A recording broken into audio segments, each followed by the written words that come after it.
Gonzalez is the founding director of the Lighthouse Institute, an attachment and trauma-informed knowledge centre.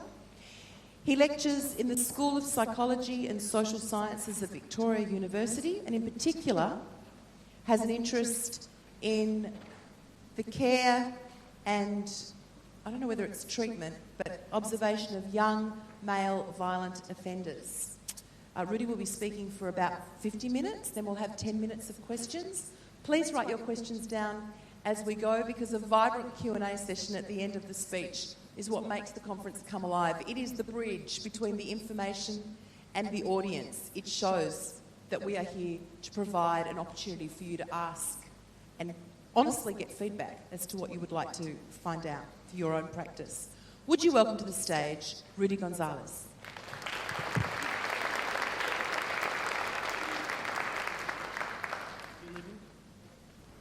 Can you hear me? Great. I always wonder when I wear these things whether people can actually hear me. It feels like when you're connected to a microphone, your voice is a lot stronger. So, just to clarify, I have worked with male violent offenders, but the presentation today is really focusing on complex trauma more broadly, and in particular work with children and young people. So it might be, I'm hoping you weren't expecting a presentation on the prison system. Just before we start, Libby talked about it is going to be quite heavy, potentially.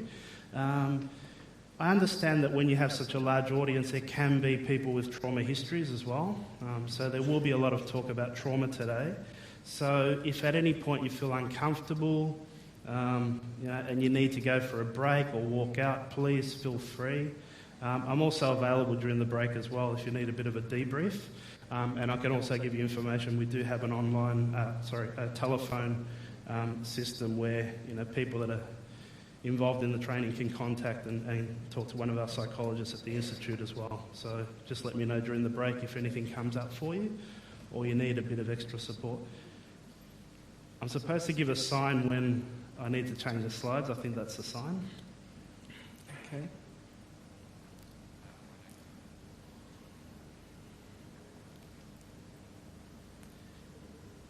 Okay.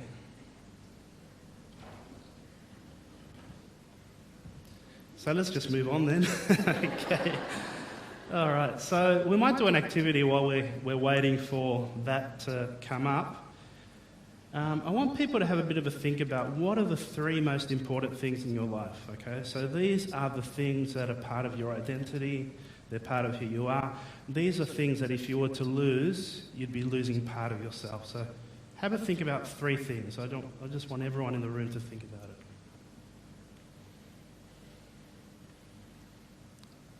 Okay. So I want people to put their hands up if one of those three things was family or something related to family. Okay. So keep your hands up, please. Have a look around the room. Okay. What does that say about the human condition? Yeah, basically says that family is an important part of who we are. Yeah, it's part of our identity. Yeah. So I want you to close your eyes now and think about those three things. So close your eyes. I know it's hard. You're in a public space and you don't know who's around you.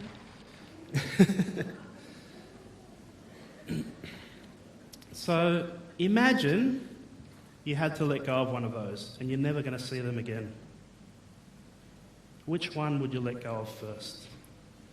You have no choice. You're going to have to let go of one.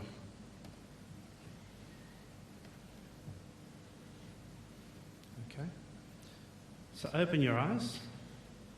What was that experience like from an emotional level? What are some of the feelings people had there? Okay, so it's stressful. Was there a sense of loss? Yeah. Resistance. What was the resistance about? I don't want to let go because it's too important. Yeah, too important. It's something that is part of who you are. Yeah? So the reason I do that activity, and it's hard to do it in a larger room, we usually do this in smaller workshops. When we're talking about complex trauma, we're talking about children and young people that have had basically their family taken away from them, yeah, of no choice of their own. Could we go to the next slide? Okay, and the next one, and the next one. Okay. So if you look at the two definitions of trauma, so these are two different forms of trauma. One is single trauma, okay, so that's a one-off event, say a car accident, yeah, or being assaulted on the street, yeah, versus complex trauma.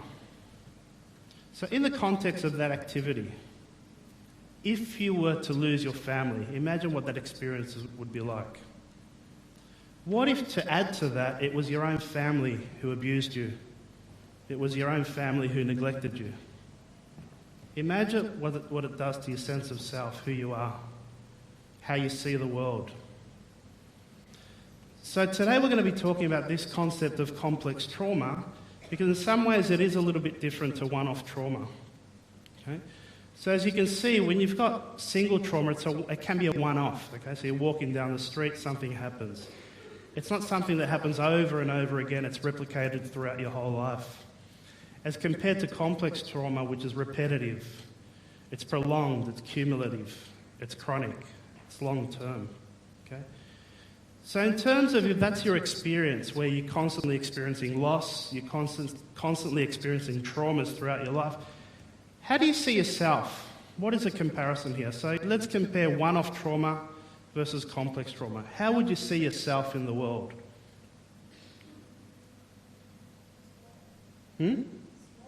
Small, yeah?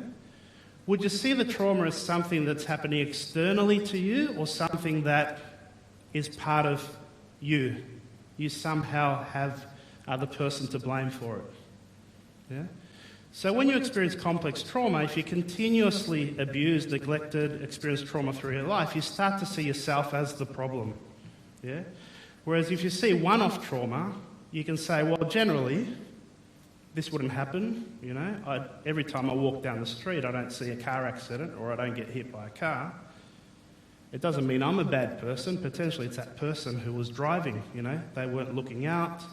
They're bad drivers. It's their fault. But when the abuse continues to happen over and over again, when you experience loss over and over again throughout your life, you start to think, I'm the actual problem here. Yeah? The common factor here is me. Yeah? So that affects how you see yourself in the world. Yeah? How do you see relationships? You see relationships as unsafe, as uncaring. Yeah? You see relationships as dangerous. And how do you see the world? You see the world as unsafe. Yeah? So I'll just give you a bit of an example. And I've noticed you're filming, so I'm going to talk about my sister, so hopefully she won't get too upset with me. Do you need to gain consent when you're talking about your own family? Just my sister. So my sister on Saturday, she goes for a walk with my partner. Yeah, so they walk down the street, do a little bit of exercise. And she's walking along and she gets to an intersection. She goes to cross the road and she sees a car coming. So she stops, which is what you would do. The driver of the other car that's coming down the road is an L-plater. So my sister stops at the intersection, then the L-plater stops. So my sister starts to think, well, it's safe now to cross the road. She starts to cross the road, and accidentally, the car starts to move again. So the L-plater accidentally puts her foot on the accelerator. It's going toward my sister. So the car's going towards my sister. So what does my sister do? What would you do in that situation? You would probably run forward or run back, but if you're in total shock, you'd probably freeze. Yeah? What does my sister do? She jumps on top of the bonnet. Yeah? So my sister's on top of the bonnet screaming. Then the L-plater is screaming. So what does the L-plater do? Puts her foot on the accelerator. So now you've got my sister on top of the bonnet, riding down the road at about 20 to 30 kilometres per hour. Okay? So you've got here a situation where my sister is experiencing a traumatic event, but so is that L-plater. Yeah? So sooner or later, the L plater realises this isn't a carjacking, puts her foot on the brakes, and my sister falls off the top of the bonnet. Okay, she's okay. She had some minor bruising. So she gets home, and she's basically in a state of shock. What just happened? Yeah. So she tells me about it, about what happened, and we talk about it, and she cries, comes back, we talk about it a little bit more, she starts to calm down, yeah? And then a couple of days later, she calls my partner, and she talks about it, and my partner starts to say, look, it was an accident, and they slowly start to process, and her anxiety levels are reducing more every time they talk about it. A week later, we have a party, a family party, and then it starts to become a bit of a joke. The L plater was actually more scared than me, my sister was saying. I felt sorry for the L plater. Yeah? So as she continues to process it, it's no longer a traumatising experience for her. She's processed it, and she's been able to move on from it. She's still able to cross the road. She's still able to go for a walk on Saturdays, and she doesn't necessarily fear all L platers.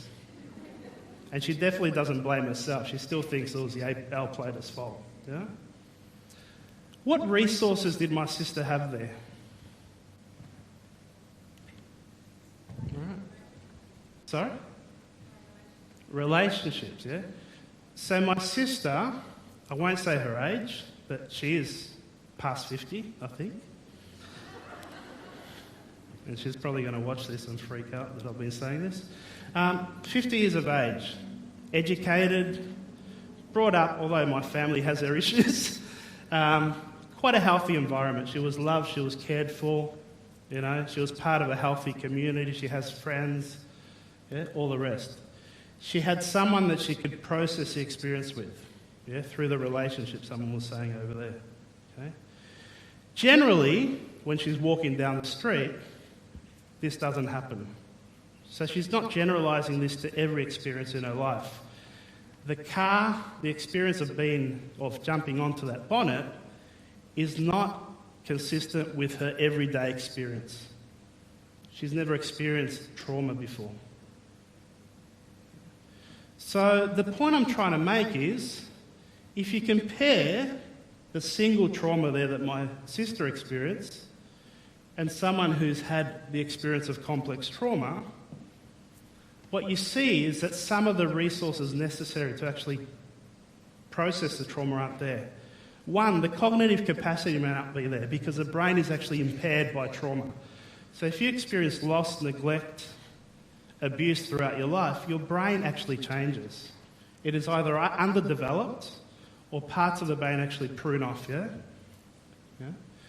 So therefore, the cognitive capacities would not be there to actually process that. Two, their experience of relationships would be quite unsafe. Yeah? So, who do they process the experience with? Yeah? Three, the world is scary because so many people have let me down. So the L plater is just another person in that person's life who has let them down. So therefore, the capacity to deal with this experience is affected by all those other experiences of trauma. So the people that we work with that have experienced complex trauma obviously require certain interventions or certain approaches that actually meet their needs because of the complex nature of the trauma. So moving back a couple. Yep, there we go. Okay, so basically trauma. What is trauma? A frightening or distressing event resulting in psychological wound or injury. So this is just a general definition of trauma, which results in difficulty coping or functioning normally following a particular experience. Important to note, we all experience trauma. Okay? Trauma is part of life. We all have traumatic events in our life. It doesn't mean that you become traumatised. Okay? So we need to make that note. So moving forward. Here we go. Okay, and the issue with complex trauma is that it actually becomes part of your daily existence. So even if the trauma is in your past, you're living it as if it's happening here and now. Okay? So if you're sitting in this room, what part of the brain do you need to be using to be able to sit here, listen to me, read the slide, think about where that fits into in terms of the way you think about the world, make sense, and now when I say to you, ask you a question, actually respond. What part of the brain do you need to be using? Okay, so the thinking parts of the brain, yeah? What happens is, if you've experienced complex trauma, what would you be expecting to happen right here and now when you're sitting in this room? Would you be listening to me right now? Would you be concentrating? Would you be processing? What do you think is going to happen? What are you waiting for in this large group of people? Danger. Okay? So how many exits do we have in this room? Without looking, who's memorised it? Yeah? Okay? Okay. A person who's experienced complex trauma, that's the first thing they would have figured out when they walked into this room. Where would they be sitting? Yeah? Okay, somewhere close to the exits, and potentially with no one behind them. Yeah?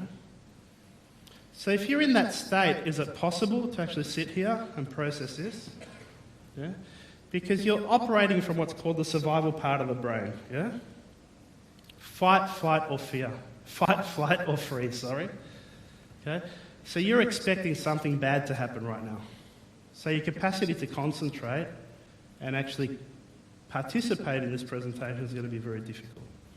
Yeah? You're living the trauma as if it's happening right now. Yeah? Right, so I'm just going to talk about some theoretical underpinnings of the model we use at Lighthouse. And the first one's attachment. I'm not going to give a lesson about attachment, but I want to make the point. When you're working with trauma or trying to support people through recovery, you need to have a consistent theoretical framework within your organisation. Okay? Why? Because this provides a consistency of response and it provides an interpretive framework to actually understand behaviour. Okay? So in terms of attachment, a really important thing to understand about attachment is that attachment is actually the primary needs of human beings when they're born. Yeah? So our need is not to survive, our need is to attach. Why is that?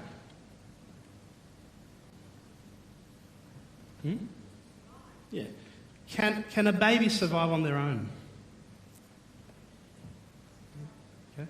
So human beings are quite rare. We have quite a long incubation period outside of the womb. Okay. So some animals, within minutes or hours, can actually start to fend for themselves. Human beings are reliant on a primary caregiver for an extended period of time after being born. Okay? So our attachment is actually secured through, our survival is actually secured through attachment. If we don't attach, we don't survive. Okay? Without going into too much detail about attachment theory, I imagine most of you would have an understanding of attachment theory if you're working with children. It's very important to understand this theory because it actually highlights the importance of relationships. It's actually relationships that heal people. Yeah? You've probably heard this saying, it's people or relationships, not programs that heal people. Yeah? And it's very important to understand how attachment works because that's actually part of the therapeutic process. Okay, moving on to the next one. Okay. Some of you will be coming to the workshop later on, so I'm using some of the slides later on, and we'll actually do some activities around some of these. The other theory that we use is object relations theory, and this comes largely from Winnicott's work. And basically what object relations theory says is that the prime motivational drive in human beings is to have relationships, to form relationships with others. And our early childhood relationships develop within us a blueprint of what relationships will look like in the future. Yeah? So essentially in our relationships that we have as adults, we replicate those relationships we had in our early childhood. Next slide. So it's almost as if in early childhood, a script has been developed for our life. And we seek out others to play those parts. This doesn't mean that the script can't be changed, but it means that the more rigid those self-structures are, or those objects are, the less resistant to change we become, the more resistant to change we become. So essentially what we're saying here is, it's almost like through those early childhood relationships, we develop a script, and then we seek out actors throughout our life to play those roles. Okay? So how many of you have been in situations where you get in the same relationship over and over again? Yeah? And you think to yourself, how did I get here again? Okay? That's the script. Okay? So essentially what trauma recovery work is about is actually changing that script. So you can imagine if you've had an experience of complex trauma, yeah, what some of those scripts might look like. And you've probably seen it in the work that you're doing. Okay? So essentially the work we're trying to do is change the script. Bring in different people into that script that provide a different experience, reparative experiences. On to the next one. So just an example of object relations. Have a look at that image.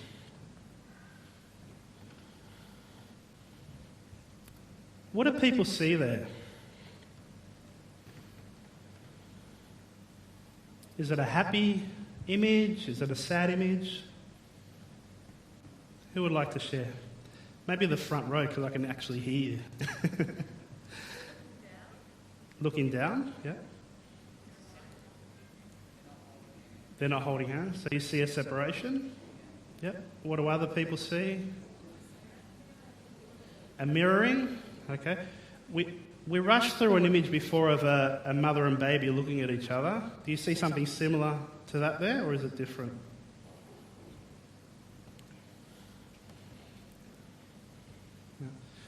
So, looking at that image, what do we actually know about these people?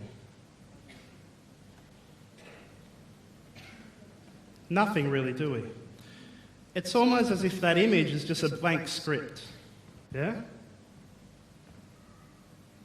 It's a blank canvas. And we're projecting our own experiences onto that. Okay? So it could be our own experiences, it could be things that we've seen. Yeah? We're actually projecting it onto the screen there. I used to use this image when I worked and Libby talked about my history working with violent offenders. I used to run a high-intensity violence program for violent offenders, so a large proportion of them were actually psychopaths. Okay? And we used to show this image. What do you think they would see there? Okay.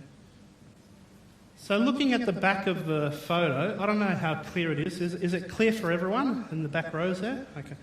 So as you can see, right at the back of the image, can people see some trees? A forest or some sort? Bushes? Okay. Some of you when you initially see that image, you just see the parent and the child, yeah? And you might see the sand. If you look right at the back, you can see trees, okay? So all the psychopaths that would look at this image would say that that is a pedophile and he's taking that child to the trees, yeah, to the bushes there, to sexually abuse him. Why is that?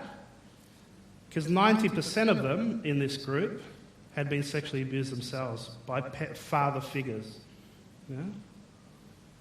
Okay. So when they saw a father figure or an authority figure, they saw an abuser. Yeah? So how does that impact on the way you relate to people? If that's how you see people in authority as abusers, as people that are neglectful, how would you respond to them?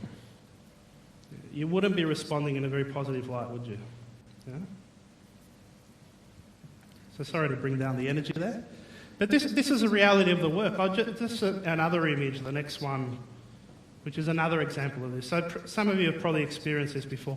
This is a process of projective identification.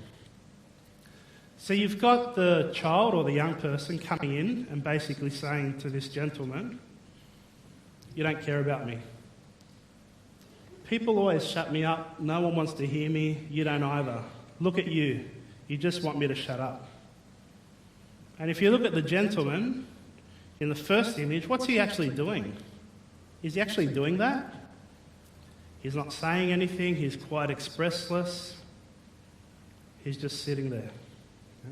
So what's happened here is similar to the image before.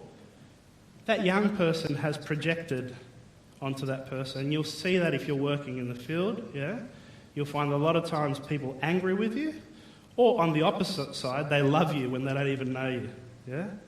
This is because they're projecting, yeah? They're either projecting the bad parent, potentially, yeah? Or the good parent, or the idealised parent as well, yeah? Both extremes. But if you look at the image on the right, what happens when you hear this over and over and over and over again and you're not getting any support around it? There is a danger that you actually become the projection. Yeah? So what's happened here is we've recreated the abusive environment. We have reaffirmed that script of relationships. When essentially what we should be doing is providing a different experience of what an authority or a parent figure is. Yeah? So what's happened here? The script continues. Yeah? We've reinforced it. This is often referred to as trauma reenactment as well. Okay? So when you're working with people with trauma histories, there is a reenactment process where this is created so that you can provide a different experience. And that's actually the therapeutic process, providing a different experience. On to the next slide. Okay, so the other thing that's important, we need to not only work with the person's individual needs, wellness, the concept of wellness or psychological wellness requires that we work on the different levels of a person's well-being. So there's no use doing individual work with someone if they're going back into a community that's unhealthy. Yeah? So for there to be overall wellness, we need to meet the person's individual wellness needs or personal wellness needs, which are things like food, things like physical well-being, emotional well-being. We also need to meet their relational needs, so have healthier relationships in their life, and they also need to have collective wellness, which is be part of a healthy community as well. If we're not operating at those three levels, we're not actually supporting that person in their overall wellness needs. Yeah? On to the next one. Okay, a very important thing to understand when you're working with trauma is we need to understand what development is. Yeah? What is normative development? Yeah? Because trauma impacts on people's development. Yeah? So when you're working with someone who's experienced complex trauma, chronologically they may be a certain age, but developmentally they might be a lot younger. So first we need to understand where are they developmentally and actually develop programs that meet their developmental needs, not their chronological needs. On to the next. Trauma has an impact on individuals at all levels. It impacts their biology, their cognitions, their emotional functions, social interactions and relationships, and identity formation. So complex trauma actually impacts on all elements of the human being's development. And because people who have experienced multiple traumas do not relate to the world in normal ways, or in what we would call normal ways, we have to actually develop programs that meet the multiple needs or the special needs that people have had, or special needs that have developed through the experience of complex trauma. Okay? So we need to understand not only the developmental needs, what is the history of trauma, and actually see where that person is in terms of the development. And programs need to meet those needs. So moving on to the next one. So this is, once again, I was talking about the concept of trauma reenactment. Human beings like predictability, yeah? Even if it's not healthy for us. Okay? We like things that are familiar to us. It's part of who we are. Okay? So a lot of you would have experienced, like I was saying before, we do the same thing over and over again and sometimes don't learn from it. Or we think to ourselves, why am I in this position again? Yeah? Because it's familiar. Okay? The same with someone who's experienced complex trauma. what they'll tend to do is recreate the environment, and this is done at an unconscious level. We've got to be careful not to blame here. Yeah, a lot of this is done at an unconscious level.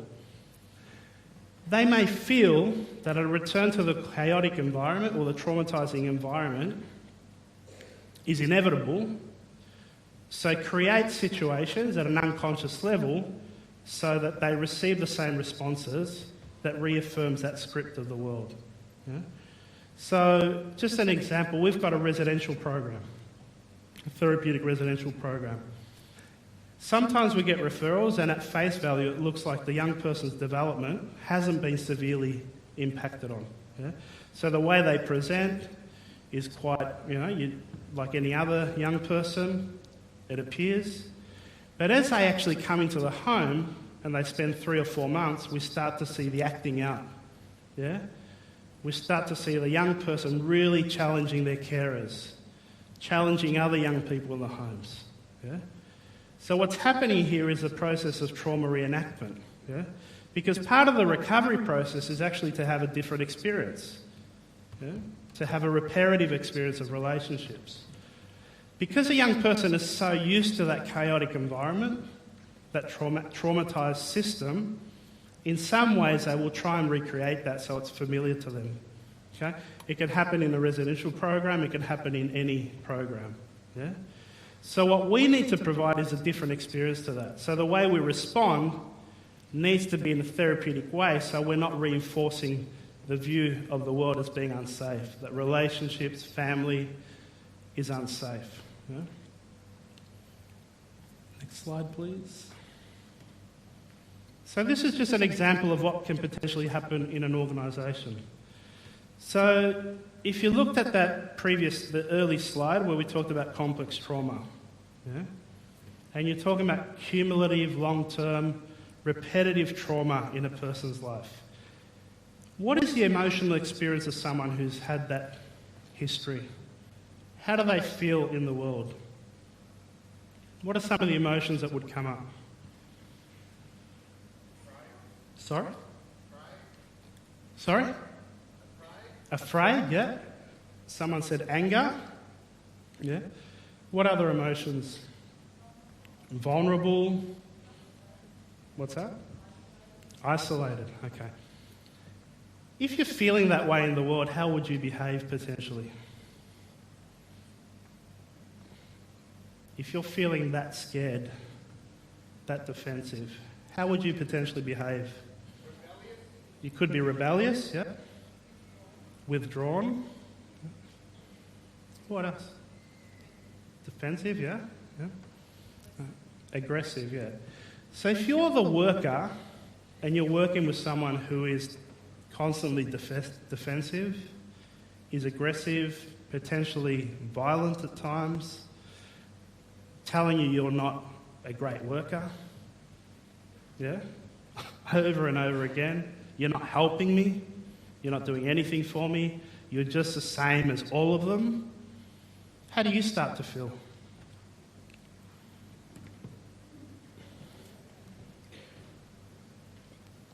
How would you start to feel?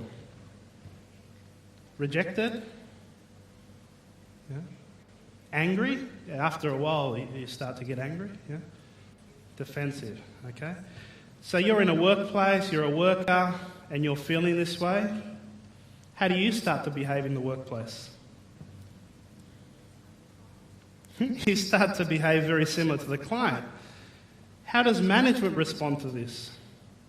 If they're constantly being projected onto as being the bad manager, you're horrible, you're not helping us, you don't understand us. If you're a manager and you're constantly hearing this, how do you start to feel? Angry, defensive, yeah? And you might actually start to become aggressive yourself. Yeah? So what you've got now is a trauma-organised system. The whole system has become traumatised. Yeah? And you'll see this in a lot of community organisations, that we're trying to heal people from trauma in a traumatised environment. How can I help someone if I don't feel safe myself? How do I care for someone when I don't feel cared for? Yeah? And that's a trauma-organised system.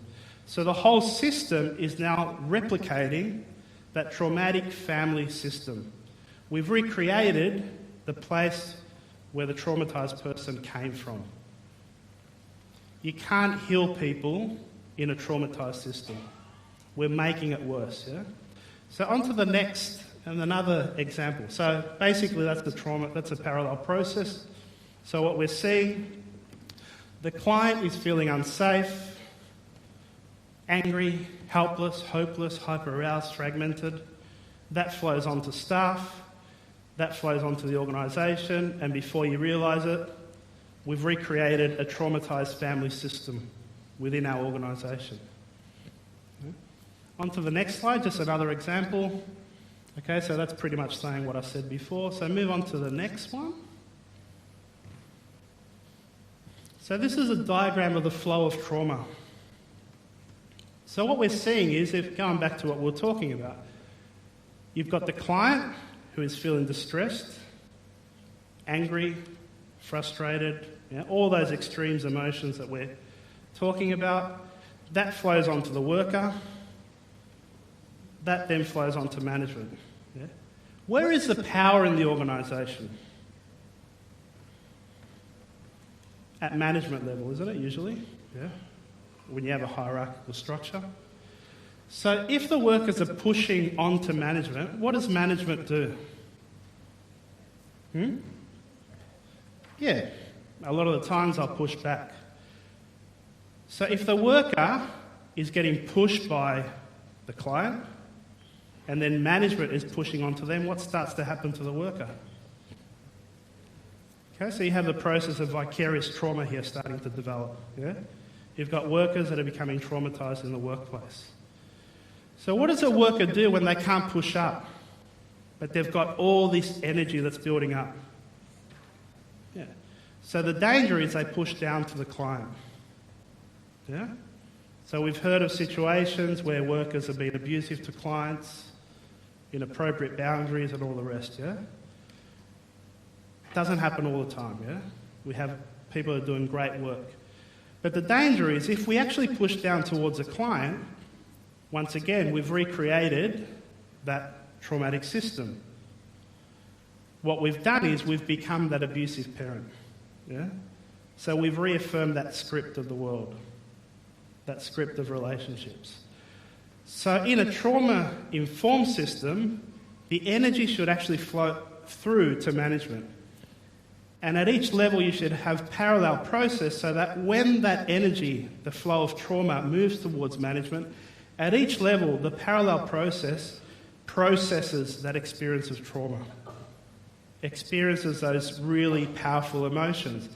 And ideally, each leader should have higher levels of emotional intelligence as you move up. Okay? Not always the case, I know that.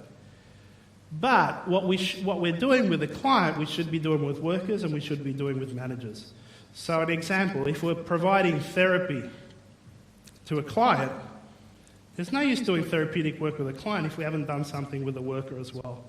So we should be paralleling that. We should be providing something like clinical supervision or reflective practice where they're able to process the experience of the work. We should also be doing that with managers, yeah? Because managers are under pressure as well. One of the things we do at Lighthouse is everyone in the organisation receives clinical supervision, even if you're in an administrative role. Okay? Some people hear this and they think that's crazy. Why would you provide an admin person or a person in marketing and fundraising clinical supervision? Because they're still part of that family system. They're being affected by the work. They choose to come into this work because it's important to them. They want to help people. Yeah? So if you're in a fundraising role and you need to raise $3 million a year or else someone is going to be homeless or they're not going to be cared for, that's going to have an impact on you. It's going to put pressure on you. Yeah? So therefore they need to be supported as well. Okay? So the whole organisation needs to be a therapeutic system. And I'll talk a little bit more detail later for the people that are coming to the workshop. So to help someone heal from trauma, we need to first understand what trauma recovery is. We talk a lot about trauma recovery, but what is it? Yeah? And these are a couple of quotes that I like to draw on when I'm thinking about the recovery process. One is, the goal of therapy is to get children back on the developmental pathway. Okay? So essentially that's what we're doing. We're trying to get people back on that developmental pathway, yeah? Through reparative experiences, through meeting their individual development needs, and I'm hoping we're not going to blow up. That would be traumatising. Okay. And the other one is, and this is something that I came up with, I think. I'm sure someone else has said it before, so if I'm stealing anyone's quote, I acknowledge that here. Recovery is when the child has internalised the therapeutic process. And this is the key. What is the therapeutic process? What is it that we're wanting a child to experience when they come into our services, when they come into our organisations, when they're working with us? That is recovery, yeah? So when you're structuring a program, you actually need to think of what is it that we want the child to internalise from this experience, yeah? Through the relationships they have, their experience within the organisation, their experience within the community. Okay, so going on to the next slide. Okay. I'm from South American background, so I could talk from hours, so I'll probably need someone to let me know about 10 minutes before the presentation is supposed to be over. So if you could just give me a bit of a sign, someone. All right. So essentially, the recovery process is, what do we internalise from all these different experiences? What do we internalise from the relationships we have with people in the organisation? So when I walk in the door, what am I internalising from talking to the receptionist? What am I internalising from talking or spending time with my caseworker? Yeah?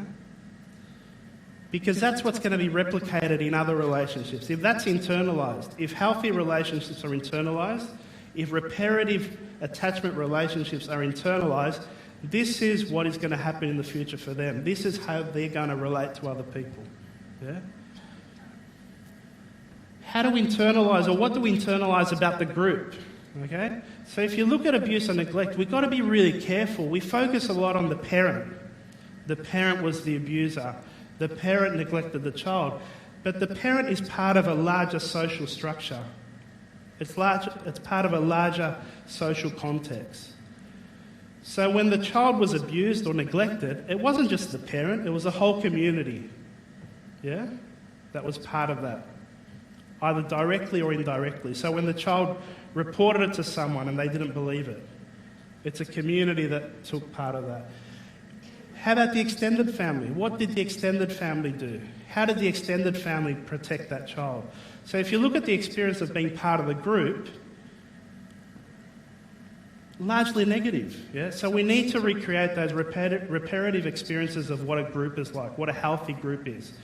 What was their experience of going to school? You know, the first experience of a child is family. Yeah, first group experience family, then school. Yeah, what were their experiences? So we need to repair that damage that has been done, because not only is it in the individual relationship with someone, their experience of group has been quite negative. And being herd animals, yeah, human beings, we're part of a group structure, a group system. We need to be able to deal with groups. Yeah? So part of the reparative process is, what is internalised about the group experience? We need to provide a therapeutic environment. So the way we structure our programs, the way our organisation looks, needs to be therapeutic. The feel needs to be there. So if you're working with someone with complex trauma, they'll pick up the energy very quickly when they walk into an organisation. Yeah? They'll know whether it's safe or unsafe. We need to do things within the organisation. I might actually get you to go forward a few slides. Actually, let's go back to therapeutic relationships. I think that's a really... And Andrew Fuller presented yesterday, I believe. Yeah, wonderful man. Have a look at this quote, and this is a quote by him. And he talks about Michelangelo describing his work as a sculptor as a process of removing the excess marble concealing the beauty of the figure within. His job, he was reported to have said, was a process of uncovering rather than creating. Working with people is often like this. Working effectively with people requires that you create and shape relationships that are therapeutic. Wonderful quote. Sometimes when you're working with someone who's had so much trauma in their life, you're not seeing their true self. Yeah? You're often seeing a mask that's there to protect them. And what we're trying to do is actually uncover that. We're trying to get to the beauty within. Yeah? And we're also trying to get that person to see the beauty within as well, because they don't see themselves in a very positive light. Yeah? So that's part of the work. Okay, so just on group as well, as we were saying, and we'll talk a little bit more about this in the workshop more specifically, if we're trying to provide our clients, and we talked about the parallel processes before, if we're trying to provide our clients a positive experience of group, we need to provide for our staff as well. Yeah? So this needs to be occurring at all levels. And the group supervision is a great example of how you can do this. It's providing a positive experience of group, but also that experience of containing as a group as well, okay? The process of emotional containment. So if you're working one-on-one with a person who's had so much trauma in their life, it's going to have an impact on you. It's going to change you as a human being. It's going to change you in positive ways, but also potentially in negative ways as well, if you don't work through things. It's going to bring up your own past traumas. It's going to bring up your own questions about your own upbringing, your own experience of being parented, your own experiences within the community. It's going to bring up a lot of things for you. So the group process is a really good way to process some of these experiences, to normalise the experience of working with trauma. Yeah? What it also provides you is that group containment. If you're having to, and we talked about all those different emotions that someone might be feeling when they're working with you, if you're having to contain that on your own, it's a lot of pressure on a human being. Yeah? Great. So the group container, the process of group supervision, is a great way to actually make sense of things and to actually hold the young person as a group, not just as an individual. Yeah? Did you say 2 or 5? Okay, let's keep going. Okay, all right, so this is one of the final slides, which is really important. So it's a whole organisation that provides therapy. Yeah? The young person doesn't just internalise the individual relationship with, say, a caseworker or a residential worker. They internalise the experience of the whole organisational system. When they walk into the office, they experience something. When they talk with different parts of the organisation, they experience something. We're trying to provide a consistent therapeutic experience, so it's a whole organisation that becomes part of that therapeutic process. And the previous presenter talked a lot about community. We need to do work around reintegration into the community as well. We need to work very closely with our local communities because the young person can't rely on us forever. Yeah? We need to help them develop the capacity to be integrated into their wider community. And this is an important element of the therapeutic work that's largely not done when we're working with particularly young people with complex trauma. On to the next one. All right, we'll talk a little bit more about this in the workshop, but these are the different elements of trauma-informed practice. We need to understand trauma and its impact. We need to have within the organisation a culture of non-violence. We need to promote safety. We need to ensure cultural competence. We need to support consumer control, choice and autonomy. We're working with people that haven't been able to make decisions in their life. Decisions have been made for them. They haven't had power. So control, having a sense of power, is an important part of the therapeutic process. We need to share power and governance. So we've got to be careful with hierarchical structures. You do need lines of authority. You do need lines of leadership, but we have to be careful how we distribute power, and that power isn't abused within organisations. Care needs to be integrated. We need to believe that healing occurs through relationships. Relationships are the key, and those who care for need to be cared for themselves. And the most important thing is that recovery is possible. If we don't believe that recovery is possible, then it isn't. Okay? So this is the key to trauma-informed work. We need to believe that we can help people to recover from the most horrific experiences they've had. So on to the last slide, which will end there, and we'll just leave it there, which is about hope.